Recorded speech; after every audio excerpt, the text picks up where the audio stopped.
ठीक है, तो हम क्या करते हैं, हम जीरो ही लेते हैं। जीरो इसलिए लेते हैं भाई, यूजर से हम कोई कैरेक्टर मांग रहे हैं और कैरेक्टर मांगेंगे तो वो एक ही कैरेक्टर एंटर करेगा। तो एक ही कैरेक्टर एंटर करेगा तो वो जो है ए, जो जीरो इंडेक्स है वो जीरो इंडेक्स ले लेगा, ए is war.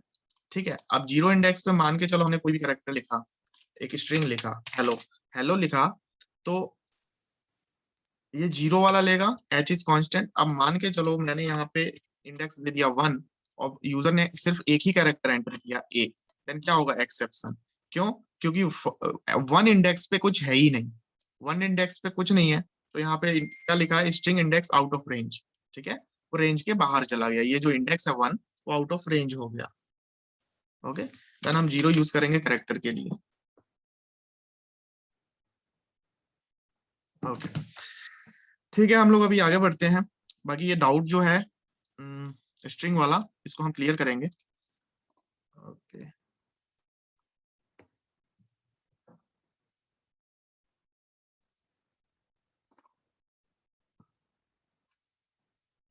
Switch control.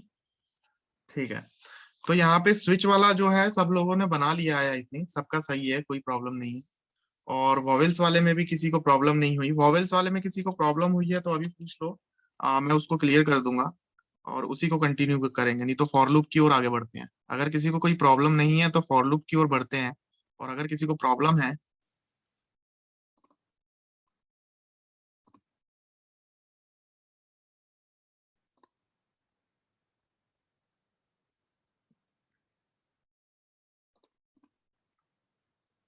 Okay,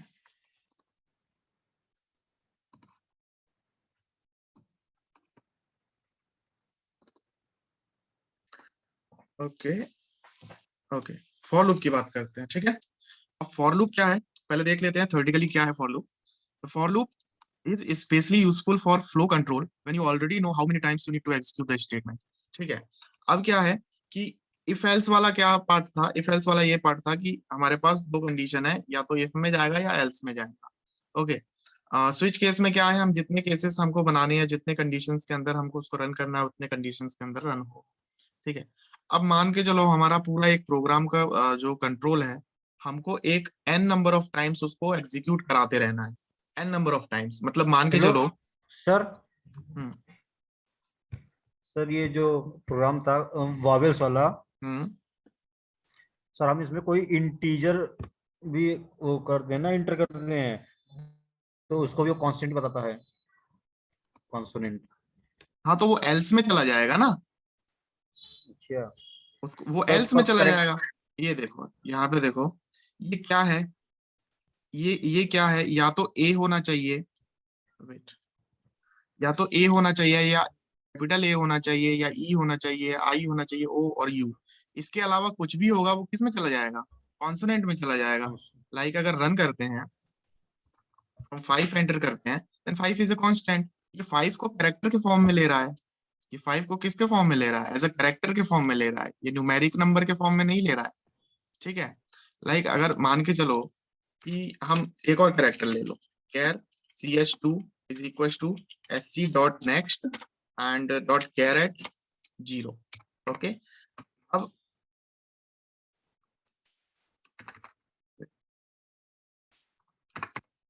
अब क्या करना है कि हम मान लो integer sum is equal to ch plus ch2। ये देखो क्या बोल रहा है यहाँ पे कि ch और ch2 को ऐड किया। ठीक है, लेट्स सी क्या रिजल्ट सर आएगा। वीडियो स्टक हो चुका है।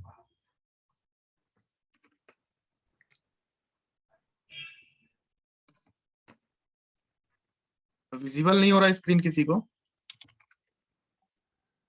No sir. ओके, वेट, हो रहा है सर।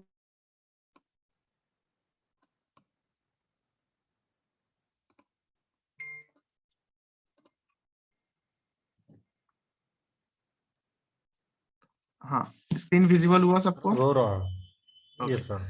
हमने क्या किया, कैरेक्टर एक ले लिया और एक और कैरेक्टर इनपुट ले लिया, दो कैरेक्टर इनपुट ले लिए और हमने सम करा दिया कैरेक्टर वन और कैरेक्टर टू का। ओके, कैरेक्टर वन और कैरेक्टर टू का सम कराया और हमने प्रिंट करा दिया सम। अब देखते हैं क्या है कि हमने एक कैरेक्टर इनपुट दिया फाइव, एक कैरेक्टर और इनपुट दिया फाइव, और देखो क्या आना चाहिए, सम आना चाहिए 10, लेकिन क्या आ रहा है 106। ओके, देन ये एज अ कैरेक्टर ही ले रहा है, एज अ कैरेक्टर ही ले रहा है, एज अ इंटीजर नहीं ले रहा है वो। तो एज अ कैरेक्टर में हमारे पास कंडीशन सिर्फ ए एंड ई। अब मान के चलो इसमें एक और कंडीशन रख देते हैं। अगर मान लो इसमें एक और कंडीशन रख दी, C H is equal double equals to, and single quote में अगर हमने इसको 5 दे दिया, ठीक है, और ठीक है, अब यहाँ पे क्या, इसको हटा देते हैं, और यहाँ पे अगर मैं इसको रन करता हूँ, रन करने पे अगर मैं अब इसमें 5 देता हूँ, देन देखो क्या आ रहा है, 5 इज अ वॉवेल। ठीक है, तो इस इफ कंडीशन के अंदर जो भी रहेगा वही प्रिंट होगा, इफ के अलावा जो भी रहेगा वो एल्स में चला जाएगा, चाहे वो कैरेक्टर हो चाहे वो इंटीजर हो, लेकिन वो लेगा एज अ कैरेक्टर। ओके, ठीक है, फॉर लूप की ओर बढ़ते हैं हम लोग, थोड़ा इसको देखते हैं। फॉर लूप क्या करना है, फॉर लूप जितने, अगर हमको एन नंबर ऑफ टाइम्स, अगर कोई मान लो कुछ स्टेटमेंट्स है, मान लो 5 और 6 स्टेटमेंट्स है, वो 5 और 6 स्टेटमेंट्स हमको क्या करना है, वो उसको हमको 10 टाइम्स रिपीट होना है उसको। ठीक है, मान लो कि मैंने एक लिखा system dot out dot print L, और प्रिंट उसके अंदर लिखा हेलो, तो मुझे हेलो को 10 टाइम्स प्रिंट कराना है, तो मैं फॉर लूप का यूज करूंगा कि वो 10 टाइम्स प्रिंट हो। ठीक है, तो उसके लिए हम फॉर लूप यूज करते हैं, उसके लिए हम वाइल लूप यूज करते हैं, उसके लिए हम डू वाइल लूप यूज करते हैं। ठीक है, तो हमारे पास 3 लूप है, एक फॉर लूप है, एक वाइल लूप है, एक डू वाइल लूप है। ओके, ये क्या करते हैं, ये एन नंबर ऑफ टाइम्स को उस कोड को एग्जीक्यूट करते हैं, जितने हम उसको कंडीशन में हम लोग देख रहे हैं। इसमें क्या होता है, एक इनिशियलाइजेशन होता है, यानी पहले हम वैल्यू इनिशियलाइज करते हैं कि स्टार्टिंग पॉइंट हमारा मान लो 1 से स्टार्ट होगा, एंड एक कंडीशन दे देते हैं कि हमारा वो जो 1 से स्टार्ट होगा और कहाँ तक जाएगा, 10 टाइम्स जाएगा। ठीक है, और अपडेट मतलब क्या होगा कि जो हमने वैल्यू इनिशियलाइज किया है वो अपडेट होता रहे। ठीक है, वो अपडेट होता रहे, अपडेट होने का मतलब ये है कि या तो इंक्रीज होता रहे या डिक्रीज होता रहे, क्योंकि भाई अगर वैल्यू इनिशियलाइज कर दिया हमने, अगर हमने वैल्यू को इनिशियलाइज कर दिया, ओके, अगर हमने वैल्यू को इनिशियलाइज कर दिया लाइक 1, तो वो तो ऑलवेज 1 ही रहेगा जब तक हम उसको इंक्रीज ना करें। समझ में आ रहा है, अगर मैं एक इंटीजर ले लूं 1 और मैं उस इंटीजर को इंक्रीज ना करूं, तो हमारे पूरे प्रोग्राम में तो वो इंटीजर 1 ही यूज होगा ना, लेकिन उसको हमको बार बार अपडेट करते रहना पड़ेगा। ओके, आ ओके, मैं प्रोग्रामेटिकली इसको समझाता हूँ तो और क्लियर होगा। हम एक क्लास बनाते हैं, for loop. Okay, main method ले लिया हमने। ठीक है, अब हमारे पास मान के चलो एक फॉर लूप है, पहले फॉर लूप का स्ट्रक्चर देख लेते हैं। ये फॉर लूप है,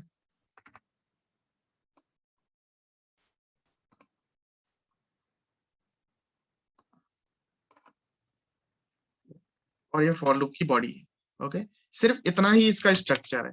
ओके, इस फॉर लूप का सिर्फ इतना ही स्ट्रक्चर है, जितना भी कोड हम इसके अंदर लिखेंगे, जितना भी कोड हम इसके अंदर लिखेंगे, वो सब n number of times, n number of times execute होगा। ओके, जितना भी कोड इसके अंदर लिखेंगे वो सब n number of times execute होगा। ठीक है, अब हम इसको देखते हैं क्या है ये फॉर लूप। इस फॉर लूप के अंदर होगा क्या, इनिशियलाइजेशन, ठीक है, सेमीकोलन, कंडीशन, सेमीकोलन, अपडेशन। ठीक है, ये 3 चीज होगी, initialization, condition and updation. Okay, like अब हम इसको देख लेते हैं कि इनिशियलाइजेशन, कंडीशन और अपडेशन क्या है। ओके, लाइक हम एक फॉर लूप लेते हैं,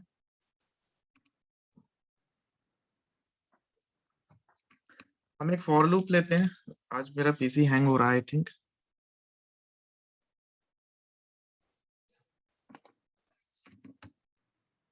ठीक है, हम एक वैल्यू को इनिशियलाइज करते हैं, इनिशियलाइज मतलब एक वैल्यू लेते हैं, उस वैल्यू को हम इनिशियलाइज करने का मतलब है कोई एक वैल्यू स्टोर करते हैं। ठीक है, एक वेरिएबल में कोई एक वैल्यू को स्टोर कराते हैं। लाइक हम मान लेते हैं एक इंटीजर फॉर्म में एक हम वेरिएबल लेते हैं आई। ठीक है, एक इंटीजर फॉर्म में वेरिएबल लेते हैं आई, और उसकी वैल्यू इनिशियलाइज करा देते हैं 1। ठीक है, तो ये वैल्यू क्या हो गया, ये इनिशियलाइज कर दिया हमने आई की वैल्यू सेट कर दी 1, इनिशियल वैल्यू। इनिशियलाइज मतलब ये समझ के चलो इनिशियल वैल्यू। ठीक है, starting value, initial value, initial value पता होगा ना, तो ये इनिशियलाइज कर दिया हमने, एक इंटीजर वैल्यू को इनिशियलाइज कर दिया, और इनिशियलाइज करने के बाद हमको क्या यूज करना है, सेमीकोलन। ओके, अब हम इसमें देंगे कंडीशन। कंडीशन ये हो जाएगा कि भाई आई को तो इनिशियलाइज कर दिया, लेकिन इस लूप को कितने टाइम्स चलाना है। तो इस लूप को अगर हमको 10 टाइम्स चलाना है तो I should be less than और इक्वल टू 10। ठीक है, और एंड देन कंडीशन के बाद क्या देना है, सेमीकोलन। अब इस कंडीशन को समझना है, यहाँ पे मेन ये है। ठीक है, अगर ये समझ में नहीं आया तो ये जो फॉर लूप है हमारा इनफाइनाइट टाइम्स चला जाएगा। ठीक है, समझो बात को। आई की वैल्यू क्या है, 1 है स्टार्टिंग में, एंड देन आई को हमको कितने टाइम्स चलाना है, 10 टाइम्स। तो आई की वैल्यू जो है हमेशा कम होनी चाहिए, less than and equals to 10। यानी आई की वैल्यू जब तक 10 नहीं हो जाए तब तक इसको इक्वल टू लगाया है ना। इक्वल टू का मतलब ये है कि आई की वैल्यू 10 भी एक्सेप्टेबल है। लेकिन मान के चलो इस पॉइंट पे आई की वैल्यू 11 हो जाए तो क्या ये कंडीशन ट्रू होगी। इस पॉइंट पे अगर आई की वैल्यू 11 हो जाए तो क्या कंडीशन ट्रू होगी, नहीं होगी, फॉल्स हो जाएगी। तो जैसे ही कंडीशन फॉल्स होगी वैसे ही ये फॉर लूप पूरा ब्रेक हो जाएगा एंड फॉर लूप बाहर पूरा प्रोग्राम निकल आएगा। एंड देन यहाँ पे ये कंडीशन हो गया, और अपडेट करने के लिए हम I is equal to I plus 1 plus plus. Okay. I, हाँ, हम लोग यूज करते हैं आई प्लस प्लस, है ना। इसका मतलब क्या होता है, I is equal to I plus 1। Okay, ये सेम चीज है, आई प्लस प्लस यूज करना है या I is equal to I plus 1 use करना है, सेम चीज है। तो बेसिकली अच्छा, हम I plus is equal to 1। I, I plus is equal to 1। ये भी यूज कर सकते हैं, बिल्कुल ये भी यूज कर सकते हैं। ठीक है, लाइक मैं तीनों यूज करा देता हूँ। ओके, तीनों यूज करा देता हूँ। तो यहाँ पे ये समझना है, पहले हम I is equal to I plus 1 लेते हैं और फिर फॉर लूप की बॉडी स्टार्ट हो जाएगी। क्लियर है, देखो कोई कंपाइलेशन एरर नहीं आ रहा है।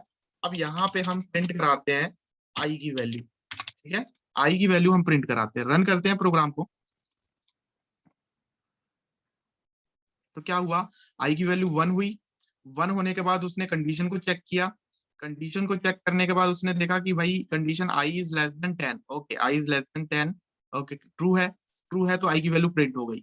आई की वैल्यू जैसे ही प्रिंट हुई उसने आई को अपडेट कर दिया and i becomes 2। I is equal to I plus 1, यानी पहले आई 1 था एंड देन 1 प्लस हो गया तो वो क्या बन गया, 2।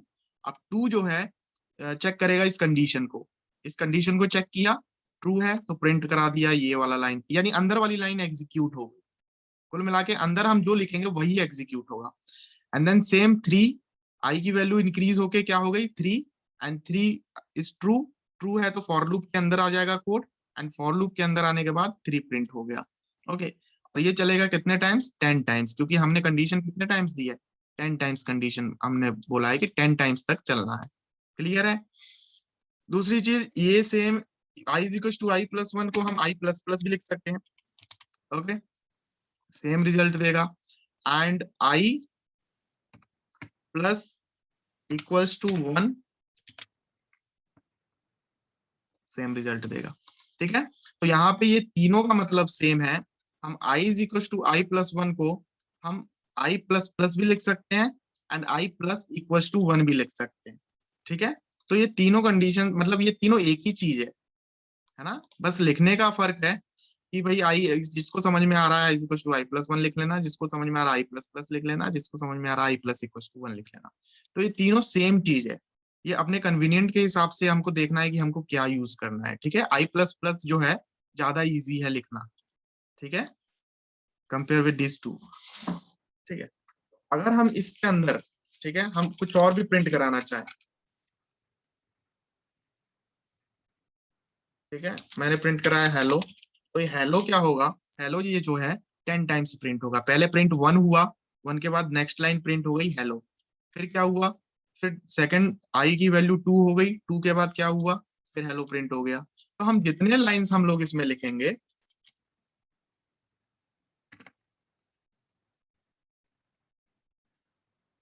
ठीक है, उतनी लाइंस वो प्रिंट करेगा जब तक कंडीशन क्या है, ट्रू होगी। ठीक है, अब क्या है कि अगर मान के चलो इसको हमने ये लिख दिया I is greater than 10, then क्या होगा,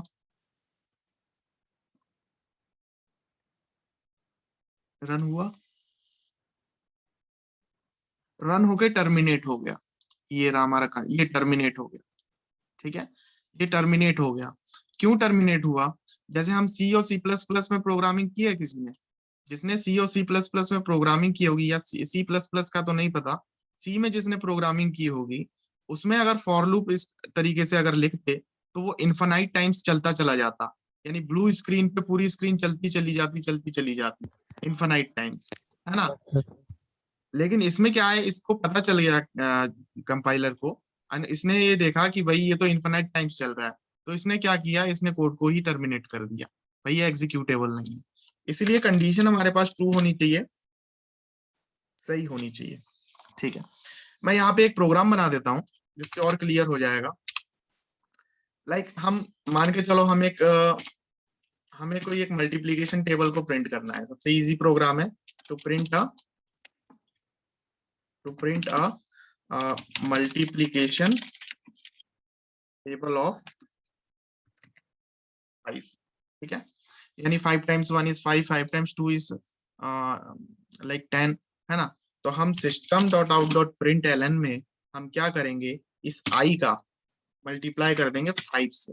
ठीक है, अगर i का मल्टीप्लाई किया 5 से और प्रोग्राम को रन किया, तो i की जितनी वैल्यू आती जाएंगी वो 5 से मल्टीप्लाई होके आती जाएंगी। तो देखो ये 5 का टेबल प्रिंट हो गया, 5 10 15, ये 5 का टेबल प्रिंट हो गया। ठीक है, इसको थोड़ा और एफिशिएंट बनाना है, 5 टाइम्स 1 इज 5, तो हम क्या लिखेंगे 5, ओके, एंड डबल कोट के अंदर इनटू, एंड देन i,